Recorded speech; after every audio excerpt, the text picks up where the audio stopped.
Coming to you from a cozy little condo high atop Old Fourth Ward, Atlanta. Welcome to The Ron Show on America One Radio. Here's your host, Ron Roberts. I mean, listen, say what you will about Fox News, and I have plenty to say about Fox News. Their polling is, well, it's just data. And, you know, I say all the time, facts and math and science and data, they all have a liberal bias. Fox News has a hard time dealing with math and science and facts and data. They don't have a hard time dealing with the sort of stuff that Peter Doocy wants to talk about at the White House Correspondents' Briefing yesterday. Since when does the Vice President have what sounds like a Southern accent? I have no idea what you're talking about. Well, I mean, this is... she was talking about unions in Detroit using one tone of voice. Is this something that same you think... line Okay, Peter. that she used the same line in Pittsburgh, and it sounded like she at least had some kind of a Southern drawl. I mean, do you hear the question that you're... I mean, do you think Americans seriously think that this is an important question? They care... You know what they care about? They care about the economy. They care about lowering costs. They care about health care. That's what Americans care about. So that's what they want to hear. This is something... They care about, your colleague just asked me about, what basically we talked about, went back and forth about democracy and freedom. That's what they care about. I'm not even going to entertain some question about the president. It's just, hearing it sounds so ridiculous. Well, but hearing it is... The question, I'm talking about the questions is just insane. Is that how she talks in meetings here? I'm just, Peter, we're moving on. We're still moving on. Karine Jean-Pierre doing her best not to cackle the way I did just listening to that. Jesse Waters on Fox News Primetime. Kamala was raised by an Indian mother in Canada, but now she sounds like Fannie Willis. I mean, I guess I should be happy that he at least pronounces Kamala correctly, although he bludgeons Fani's name on purpose, or I don't know. This is the same Jesse Waters, though. When world leaders sit across the poker table from Kamala Harris, they smell fear. They know her tells. Are you going to gamble our country away on a frightened woman too insecure to tell us who she is? So if it's not dog whistle racism, it's just overt misogyny. You know, this is the same Jesse Water who on The Five said this last week. This is where the president has his most impact. You have a lot of room to maneuver there as commander-in-chief. We don't know who she is. We don't know what she believes. She's going to get paralyzed in the Situation Room while the generals have their way with her. Whoa. Right now... Jesse Waters. Jesse, I don't like that. Even Judge Janine didn't like that. Have their way with her. Control her. Not in a sexual way. Okay. I think Judge Janine doesn't like it, but I also heard that horse laugh of hers at the end there. Do you have that again? Yeah, that's it. That's it completely. The next day he went on The Five, though, and non-apologized in a very GOP conservative white male non-apology. There's been some attention to comments I made on the show yesterday about VP Harris. People are misconstruing my comments to mean something inappropriate. It's everybody else. I wasn't suggesting anything of a sexual nature. I was expressing my opinion that Vice President Harris's current leadership style could be an issue if elected. I'm kind of stunned by that rationale when we literally know that we have a playbook, a 900-page playbook called Project 2025 that is almost literally a how-to guide for Donald Trump to president if he's reelected to the office of president. Much like the Heritage Foundation's 2016 playbook that he almost followed verbatim, except when the playbook didn't have anything on how to handle unexpected major global issues, you know, the pandemic, or how to handle an event like Charlottesville, or what happens when the economy loses that Obama steam and your numbers start looking paltry compared to his. There was nothing in the book that could speak to how to handle that. It was like he was going through this guide and there's nothing in here. What do I do? Anyway, I got deeply off track here and I apologize. I actually am sitting here trying to give Fox News credit. Silly me. Fox News has polling, and their polling is actually pretty good. In a world where we just don't trust polls anymore because we got burned in 2016, although I would argue that the polls were actually right. They just didn't factor for the Electoral College, and polling has sort of navigated around that by starting to focus on individual states, notably the swing states, and then they have to identify the swing states to even start dialing in on that polling. Polling has actually been pretty good from Fox News. And the latest batch of Fox News polling shows two things. One, I predicted that Joe Biden's popularity would surge as soon as he dropped out. Oh, no, I predicted that. His approval rating has jumped 13 points. He is almost even with his disapproval. According to Fox News, President Biden's approval rating has climbed 13 points over the last few months, while Vice President Harris has opened up a lead over former President Trump in November's election. Continuing to read here, 48% of voters approve of Biden's performance, 49% disapprove. 13-point spike in support for Biden. Now, this is in the USA Today's Suffolk poll that they're citing. I'll get to the Fox News numbers in just a little bit, but I did predict Joe Biden's approval numbers would go up the minute he dropped out. That his actually just running for re-election was what made him, for a lot of folks, unpopular. Not that his presidency has been awful or just that he was running again. They didn't want to see two 80-year-olds running for the office of presidency. Back to Fox News, citing here, the poll, which was conducted entirely after the Democratic National Convention, represents a stark difference when compared to other polling on the president's job performance, with the Real Clear Politics polling average showing that Biden is 12.3% underwater across multiple polls. Aside from the most recent USA Today Suffolk poll, Biden's best showing was in an NPR PBS Marist poll conducted on August 1st through 4th, which showed 51% of respondents' disapproval of his performance compared to 47% who approved. A 4-point spread. But still, in a hyper-partisan era, if you're above 45% as president in approval, that's the new watermark. You're not doing badly. Meanwhile, Biden was 18 points underwater in a Fox News poll conducted on August 9th through 12th, where with voters disapproving of the president's performance 59 to 41%. The latest poll is also a departure from the last USA Today Suffolk poll to ask the question on March 3rd through 8th, when 55% of respondents disapproved of Biden's performance compared to 41% who indicated disapproval, a 14-point spread against the president. Let's get to the Fox News numbers. This came out last week, about 6-7 days ago, was it? The 28th. Yeah, here we go. Dana Blanton, Victoria Ballara reporting here at foxnews.com. While support for former President Donald Trump has held steady, got to get that positive in there if you want to call it that, Vice President Kamala Harris has improved on President Biden's 2024 election numbers in 4 battleground states driven by strong support among women, black voters, young voters.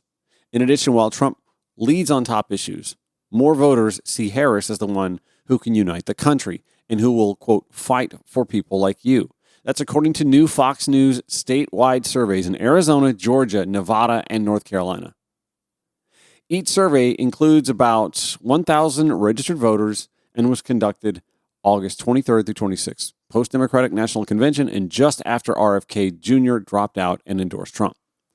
The surveys released last Wednesday find a close two-way Harris-Trump race. Harris is up by 1 percentage point in Arizona, 2 points in Georgia and Nevada, while Trump is ahead by 1 point in North Carolina, all within the margin of sampling error. In past Fox News surveys, Biden trailed Trump in each state by 5 points in both Arizona and Nevada, by 5 in Georgia, and by 5 in North Carolina. The new surveys find Trump achieves his 2020 vote percentage in the head-to-head race in every state except Georgia, while Harris meets or exceeds Biden's 2020 vote share across the states. In 2020, Trump won North Carolina by just over 1 point, while Biden narrowly won the other 3 states, Arizona and Georgia by less than 1%, Nevada by over 2%. Overall, in an average of the 4 states, Harris is ahead of Trump by a single point in the two-way matchup, 50 to 49%. That 1 point Harris edge also holds among the 7 in 10 voters who say they are extremely motivated to cast a ballot this year. And I forget who I was having this conversation with yesterday. I apologize for that, but I have to point this out as well. Polling isn't really even, I don't believe, talking to the surge of new voter registrants. And as I think I pointed out one day last week, and I'll repeat here, Mark Nisi, Phoebe Quinton at the Atlanta Journal-Constitution reporting that new voters have registered in droves in Georgia since VP Kamala Harris entered the presidential race, especially Black, Hispanic, and young voters, according to state election data. Black, Hispanic, young voters. Those are three core chunks of voters that tend to vote left of center. According to the article, the sharp increase in the rate of registrations suggests an outpouring of enthusiasm among voters who tend to vote for Democratic candidates in Georgia, a politically divided battleground that could decide the winner between Harris and former President Donald Trump. And if we go back to the Fox News polling, that shows already that Harris leads Trump in Georgia by 2 percentage points, which is it an outlier? It's hard to say. I think Georgia's going to be a tight race, but I am saying that if it is already a tight race, and if she is already ahead amongst registered voters that Fox News polled by 2 percentage points, and they're not even tapping into the new registrants, this could be a shocking election night. Maybe we flip a state we don't expect to flip. Could it be Florida? Could it be Texas? Folks are expecting North Carolina. I'm less optimistic about North Carolina than most people are. I, until 6 weeks ago, was vastly less optimistic about our chances in Georgia. But again, the numbers from the Atlanta Journal-Constitution looking into state election data, Black women led the surge with a 75% jump in registrations compared with the same 3.5-week period in 2020, according to the most recent voter registration data available from the Georgia Secretary of State's office, stretching from July 21st to August 13th. Signups by Hispanic voters grew by an even larger percentage, 114% over the 2020 period, though the raw number of new registrations was lower than other racial groups because there are fewer Hispanic voters overall in the state. And new voters under 30 years old spiked by 76%. Overall, 50% more voters have registered since July 21st than in the same period 4 years ago. Enthusiasm, it's there. However, when it comes to polling that keeps churning out from various sources, I don't think polling accounts enough for these new voter registrants. But as I said after the CNN interview with the Vice President and Governor Tim Walz, where I thought they kind of took the foot off the gas, I say keep your foot on the gas. Keep registering voters. Keep getting the message out. Keep rallying. Whereas Donald Trump has nothing on his schedule this week. And even that has people alarmed. This is The Ron Show. Show notes, as always, when we post to the podcast at ronshowatl.com. We'll share that link each day when you follow us on Facebook at ronshowatl, by the way, as well. I have about a 25-year history before even diving into this show in radio broadcasting. I'm now a residential real estate agent for the last 5 years. The 5 years that in all of our lives where real estate has been anything but normal. Anyway, back to radio. Something I learned very early on is you can't just use someone's song because you like the song in your advertising or personal use. I'd have clients all the time, sales reps who just don't know licensing. Hey, our client wants us to use that pop song in the background. No, you can't do that. Why? Because they're not licensed to use it. And you don't want to, like, if you create something musically or artistically or otherwise, and you don't align with the views or the mission of the business, you don't want your work used by the business tacitly endorsing said business or said enterprise or said political party or politician or campaign. Such has been the case for quite a while now with Donald Trump. Donald Trump has just used musicians' music without their permission. And here's the thing. If his campaign had an ASCAP or a BMI license, they might have some ground. In fact, they've been arguing in court that that was the case. Well, the folks at BMI revealed early this summer that any license that the Donald J. Trump for President campaign has with them isn't a blanket agreement that they can just use, even if an artist says, no, you can't use it. So this letter, written by Pamela Williams at BMI to Scott Gast at Donald J. Trump for President 2024, said in June of 2024, Dear Mr. Gast, this letter serves as notice to you pursuant to the BMI music license for political entities or organizations between Broadcast Music Inc., BMI, and Donald J. Trump for President 2024, Inc., dated November 30th, 2022, the agreement, that BMI has received a communication from David Porter's publisher, Universal Music Publishing Group, on behalf of Mr. Porter, objecting to the use of Mr. Porter's musical composition, Hold On, I'm Coming, the work, by the Donald J. Trump for President 2024 campaign, and instructing BMI to remove the work from the agreement. As such, pursuant to paragraph 2A of the agreement, this letter serves as notice that Mr. Porter's work entitled Hold On, I'm Coming is excluded from the agreement effective immediately. BMI will consider any performance of the work by the Donald J. Trump for President 2024 campaign from this date forward to be unlicensed and a material breach of the agreement for which BMI reserves all rights and remedies with respect thereto.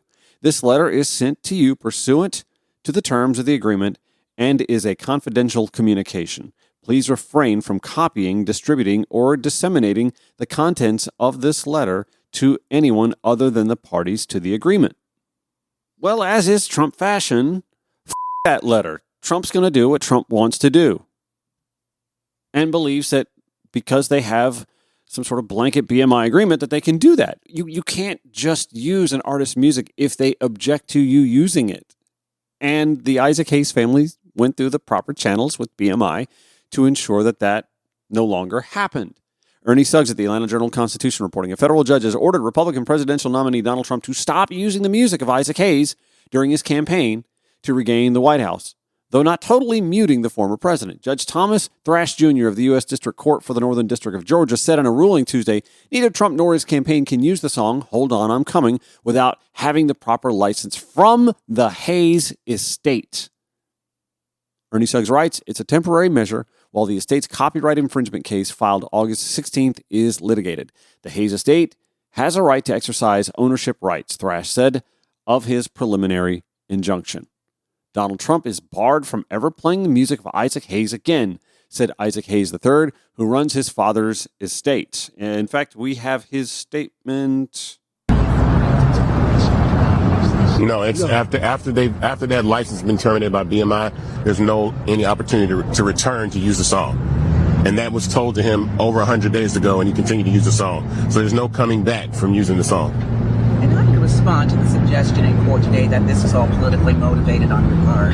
That's totally not politically motivated. I've been doing these cases for almost 30 years. We've gotten probably 250 plus artists out of bad contracts in situations like this. This is what we do. I saw him post something on August 3rd, and I called him from Chicago and said, do you want us to handle this? And he said, please step in. So from August 3rd to September 3rd, he has shut Donald Trump down.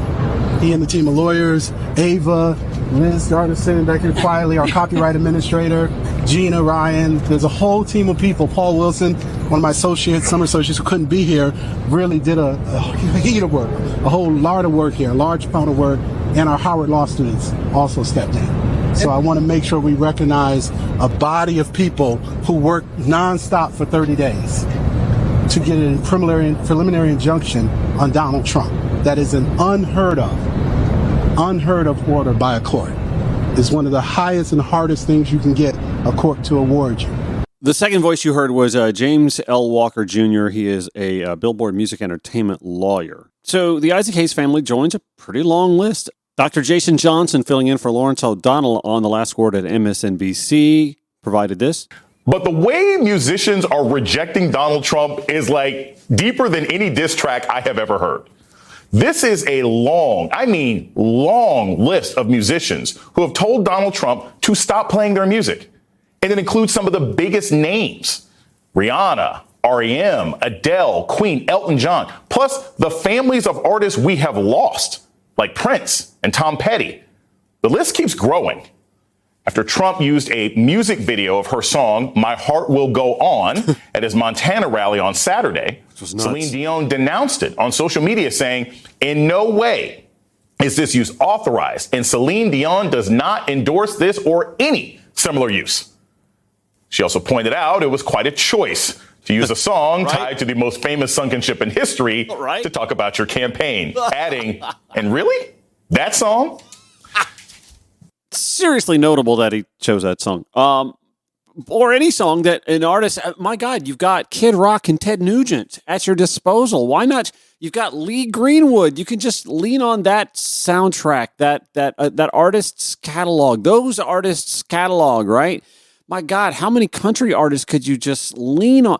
But you keep using music of artists who tell ABBA, the Foo Fighters had to tell you, dude, stop, no, gross, ick. But you keep just taking that, sue me mindset. And they do. And they did. And the Isaac Hayes family won. He even tried to use the Beyonce Freedom track from her Lemonade album, the one that the Kamala Harris campaign uses with permission. How dense can you be, man? The answer was no. Call or text The Ron Show anytime at 404-919-2725. The Ron Show on America One Radio. Came across this early this morning. I woke at 6 a.m. and naturally, when my eyes open, cats are like, breakfast? No. They waited till 7:30. Anyway, they're fed. They're fine. Absolutely fine. Actually, where are they? Yeah, they're napping behind me. No, I read this from Jonathan Martin in Politico. The headline caught my attention, so I was like, all right, let's see what this is. The GOP is actually better off if Kamala Harris wins, Martin writes. To dominate the country once more, Republicans need to hasten the move to a post-Trump party. He filed this morning, at 5 a.m., so he beat me by an hour. Jonathan Martin, by the way, senior political columnist, political bureau chief. He's covered elections, according to his bio here, in every corner of America and co-authored a best-selling book about Donald Trump and Joe Biden. His reported column chronicles the inside conversations and major trends shaping U.S. politics. Just to give you an idea who Jonathan Martin is. And I thought upon reading this, I'm like, is this guy like a right-wing pundit? Like, does he have a political bent? You might wonder or think that when you hear this, and I'll share it in the show notes at ronshowatl.com, although it's coming from Apple News. I'll have to find it in Politico. It makes you wonder. And I get the sense a lot of times, especially in political, like not punditry, but reporting and political journalism, their ownership for sure likes the back and forth, the Auburn v. Alabama, the Georgia, Florida, the rivalry, the Red Sox, Yankees. They like the rivalry of domestic American politics. It ain't what's best for us, but it's damn good business for them. And when I read this, I thought, this is, to me, just a perpetuation thought of continuing the red v. blue fight when I've believed all along that this country would best be served by, at minimum, 4 political parties: a progressive, a liberal, a moderate Republican, moderate conservative, and a conservative. I don't even know where MAGA fits in there because Trump's positions were all over. I mean, just look at his abortion position. Just last week, it went from one place to another. Anyway, reading into this article, this opinion piece, it makes me wonder if Martin just likes to continue to see that blue v. red thing go on. Accepting his party's nomination in 1984, Democrat Walter Mondale vowed to cut the deficit with a memorable line about the tough medicine he or Ronald Reagan would have to administer to the country. Let's tell the truth, Mondale said. Mr. Reagan will raise taxes, and so will I. He won't tell you. I just did. We know what that did for Walter Mondale. Now, as Labor Day marks the final stretch of another presidential campaign, it's time for another round of truth-telling, Martin writes. The best possible outcome in November for the future of the Republican Party is for former President Donald Trump to lose, and lose soundly. That's Martin's opinion. GOP leaders won't tell you that on the record. I just did. To which I wonder if Martin's actually hearing this from Republicans. I mean, we did just see John McCain's brother, Jim McCain, switch to the Democratic Party. So the Lincoln Project is a thing. There is, of course, the Never Trump movement. We had so many Republicans speaking at the Democratic National Convention. It stands to reason that there may be Republicans who are telling reporters or columnists like Jonathan Martin, yeah, this is exactly what would be best for the party. I don't disagree, but how many top-tier Republicans are saying it? Trump will never concede, Martin writes, defeat, no matter how thorough his loss. Yet the more decisively Vice President Kamala Harris wins the popular vote and Electoral College, the less political oxygen he'll have to reprise his 2020 antics, and importantly, the faster Republicans can begin building a post-Trump party. Harris is a less doctrinaire progressive than she is up for grabs on policy, Martin opines, but any liberal course she takes would be constrained by a GOP-held Senate. That would be important for us to remember when we're voting down ballot, by the way. No, that's not a sure thing, Martin writes. Thank you. But it's the safest electoral bet in this turbulent election. What is virtually certain come January is that conservatives will have a 6-3 majority on the Supreme Court, which will also serve as a check on the law and rulemaking coming out of a Democratic White House. Harris is effectively an emergency nominee, has few policy proposals, scant governing history in Washington, and a history of churning through staff. You could say that about Donald Trump in 2016. Trump is effectively an emergency nominee, has few policy proposals, scant governing history in Washington, and a history of churning through staff. You could say that about Donald Trump. You could say that about him now. Anyway, Martin continues, and she would be the first Democrat to enter the presidency since 1884 without majorities in both chambers should Republicans flip the Senate.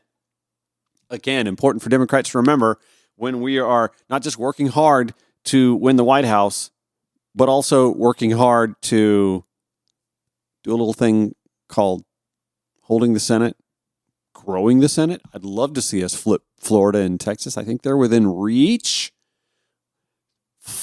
Texas has been flirting with us for a long time. But come on, Ted Cruz. Jesus, Ted Cruz, y'all.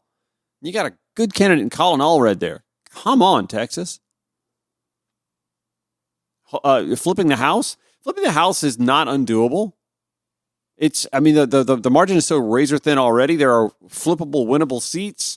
And again, I talk about how the voter registration here the last few weeks tells us that it's a canary in the coal mine. It tells us what portends, what could be, what could come, that polling doesn't yet tell you. Anyway, Jonathan Martin continues, that adds up to a recipe for gridlock and perhaps some deal-making to fund the government and avoid across-the-board tax hikes, but not a Scandinavian social welfare state. He speaks if the Republicans can flip the Senate and hold the House. Scandinavian social welfare state. Boy, the folks in Scandinavia, they're just miserable, aren't they? I mean, weather-wise, they maybe are. Everything else, though, they look pretty happy to me. 2026 would represent, Martin writes, the 6th year of one party holding the presidency, always a promising midterm for the opposition. Historically, he's right. Those conditions, along with a diminished, twice-defeated Trump, would make it easier for Republicans to recruit Senate candidates. Consider just the governors. Virginia's Glenn Youngkin, Georgia's Brian Kemp, New Hampshire's Chris Sununu would all be prime targets for Senate Republicans. As one GOP senator put it to me in hoping for Trump's defeat, Martin writes, who do you think would have a tougher 2026 reelection? Senator John Ossoff in Georgia under Harris or Senator Thom Tillis in North Carolina under Trump? I happen to think John Ossoff fares favorably in 2026 regardless. He has bipartisan bona fides, a lot of, I call it clickbait, a lot of clickbait video clips, him really taking folks to task, irrespective of partisan bent. I think John Ossoff has been a really good senator, and Georgia would do well to reelect him, but I'm a little partisan there. Martin continues, a Democratic House majority would also be far easier for Republicans to reverse under Harris than Trump. And the GOP would almost certainly find more success in the 36 governor's races taking place that year if they were running against the so-called 6-year itch. Georgia among those states, by the way. Again, I read all this and I keep saying to myself and thinking, I need to say to you as well, this is why it's important we don't just focus on the White House and fawn over Harris and Walz, but that we work down ballot as well. We win the flippable seats that are flippable in states that haven't gerrymandered their asses into submission. It's not Georgia. I mean, back to Jonathan Martin here. For most Republicans who've not converted to the Church of MAGA, this scenario is barely even provocative. In fact, asking around with Republicans last week, the most fervent private debate I came across in the party was how best to accelerate Trump's exit to the 19th hole. Oh, golf reference. One high-level Republican, Martin writes, conceding it may only be, quote, wishful thinking, even floated the idea of a Harris victory, followed by Biden pardons of both his son Hunter and Donald Trump. That would take the issue of both cases off Harris' plate and, more to the point, drain the energy behind Trump's persecution complex so that Republicans can get on with the business of winning elections. I happen to think, by the way, that is a dangerous precedent. What Biden does with his son Hunter, I kind of suspect he's going to pardon him anyway. What are you going to do? Not reelect me? Screw you. I can just hear him now. Whatever. That's his prerogative. Pardoning Trump, it's a dangerous precedent. When Nixon was caught in the crosshairs and avoided repercussion, it led to the Southern strategy. Well, his presidency was the Southern strategy. It led to a feeding of the Southern strategy, more oxygen to that fire. After 9/11 and Obama was sworn into office and all of the misgivings about the U.S. Attorney scandal and the false premises of going into Iraq and et cetera and so on, no investigations. 9/11, no investigations. I think that's dangerous for us to just keep sweeping things under the rug and not making people in positions of authority be held to account. But that's just my opinion. Jonathan Martin continues, the broader question among Republicans, would it be best to endure a Harris presidency to keep Trump out of power, likely for good? Or is the better way to hasten his departure from the scene for him to win so that he could only serve one more term and be done for certain in 2028? Are we certain he thinks he's done for certain? The argument for the second of these cases being that should he lose this year, he would once again insist he was cheated and hold out the possibility of a fourth consecutive bid, prolonging the party's capture. Now, this is the point to acknowledge that none of these scenarios will prove tidy or perhaps even feasible. As they've demonstrated for going on a decade now, Republican leaders will repeatedly bow to the preference of their base over their own judgment when it comes to Trump. And if their voters aren't looking for a reformation, well, the would-be Martin Luthers of the GOP will fare about as well as John Boehner, who liked to say, a leader without followers is simply a guy taking a walk. You're assuming Republicans have a top-of-the-ticket problem and not a voter-based problem, said Terry Sullivan, a former GOP strategist. It's not like our leaders have been leading the voters to the wilderness against the voters' judgment. I would argue that the media choices of right-wing voters have, but I digress. Back to Martin. Would the vast majority of Republican activists suddenly embrace their own version of the Democratic Leadership Council, which pushed Democrats toward the center after their repeated losses in the 1980s? Probably not. Many would stew in fetid waters, believing their nominee was somehow cheated when the Democrats swapped in Harris for President Joe Biden.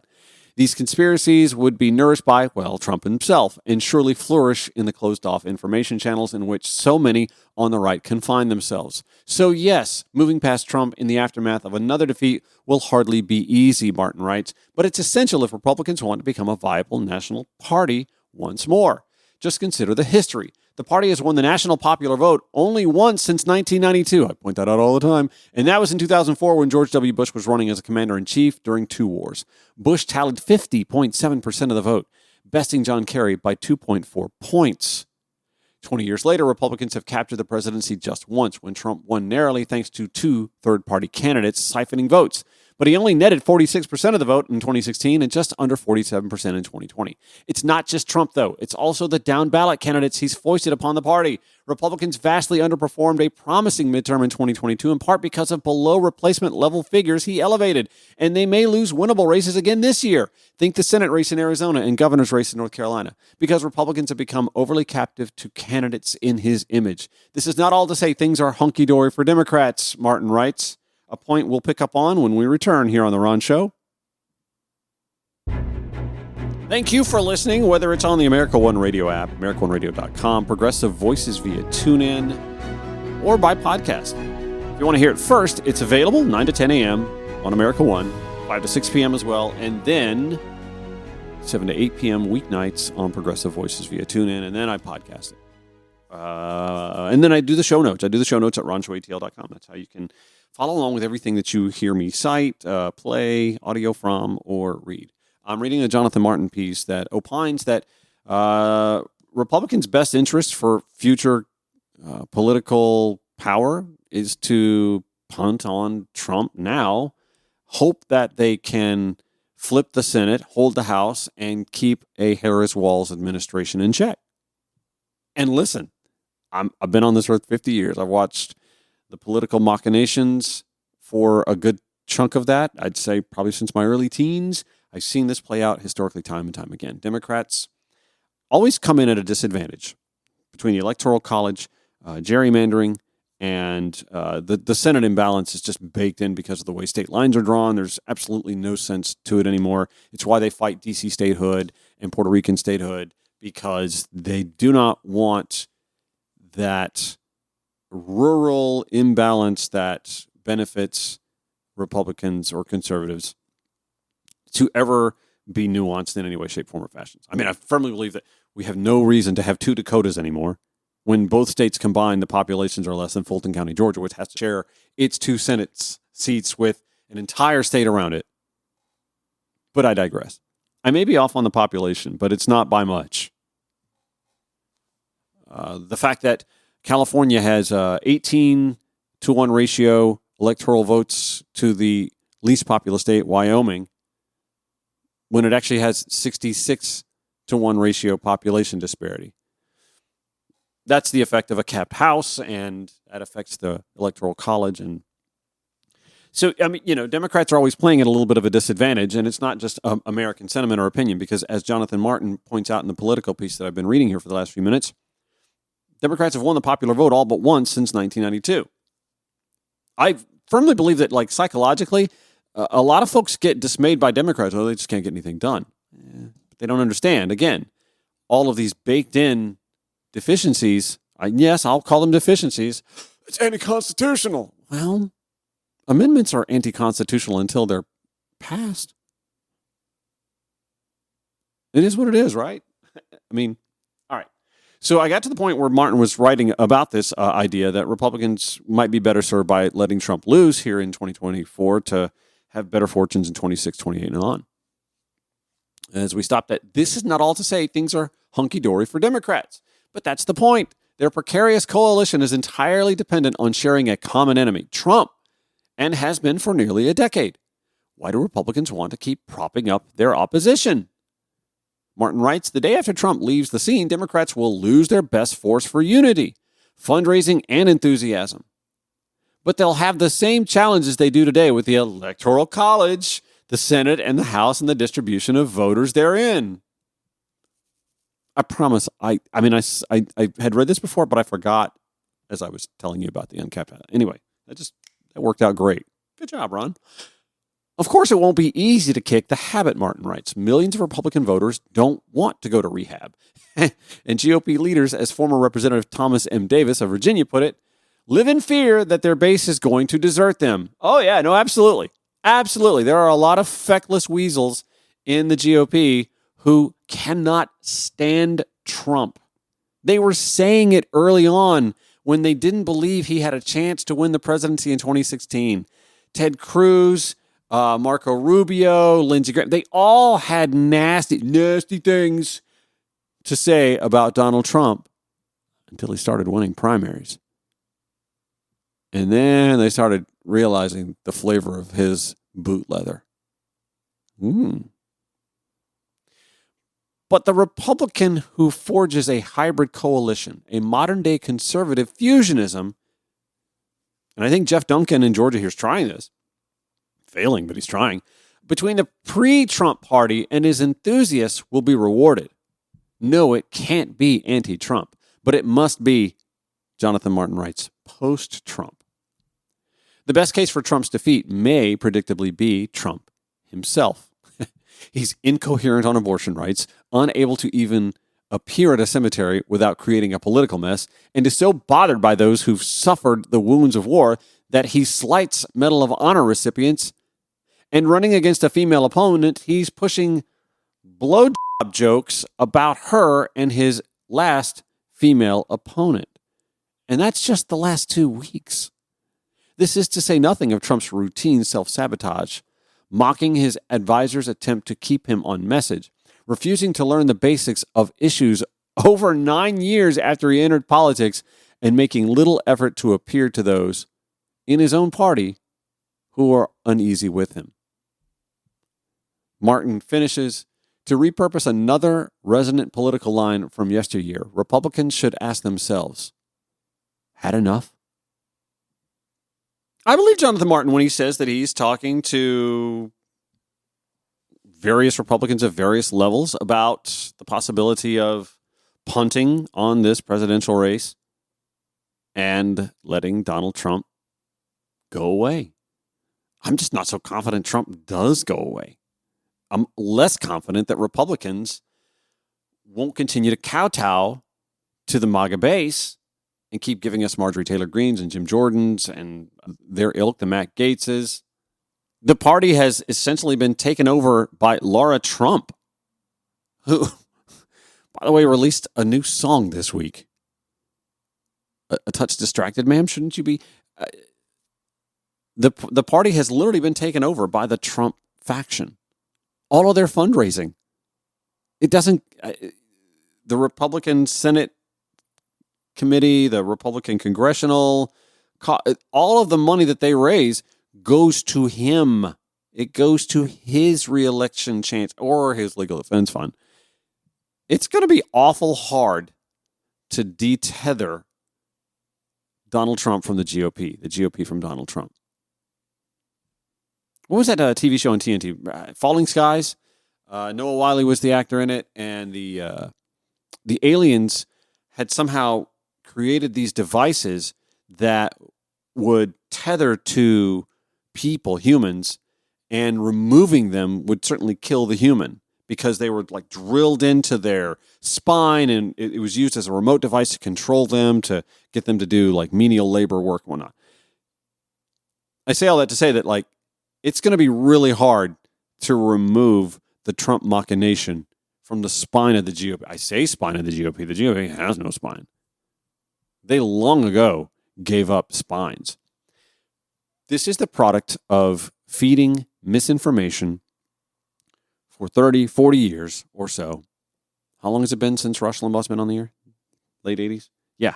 Feeding a fan base misinformation for so long that it is now multi-generational. It is baked in. It is impossible to unbake. It is hard as hell to reprogram anyone else to eschew everything that they've been told for what is reality. I'm unsure that there will ever be a unified Republican Party post-Trump as strong as it may have been pre-Trump. I think the Jim McCains of the world, that's John's younger brother who is now filed as a Democrat, the Liz Cheneys, the Jeff Duncans, the Lincoln Project Republican, it's going to be awful hard to find themselves cozying up again with the Republican Party that has been taken over by the Trump machine, even if all of that goes away. And do you see Marjorie Taylor Greene going away? Jim Jordan, Lauren Boebert, Matt Gaetz? I don't see them just going away quietly off into that dark mystic night, to the swamp that they oozed out of. But Jonathan Martin is at least making the case that there are Republicans saying, man, just take a knee with this guy and let's, drop back, punt, and see if we can't score a touchdown on the next drive. I don't know. We'll see. It's going to do it for today's Ron Show. We'll replay this 5 to 6 p.m. on America One Radio, 7 to 8 p.m. Progressive Voices via TuneIn, and then, of course, via podcast. Show notes at RonShowATL.com. Have yourselves a great hump day, okay? I'll see you tomorrow.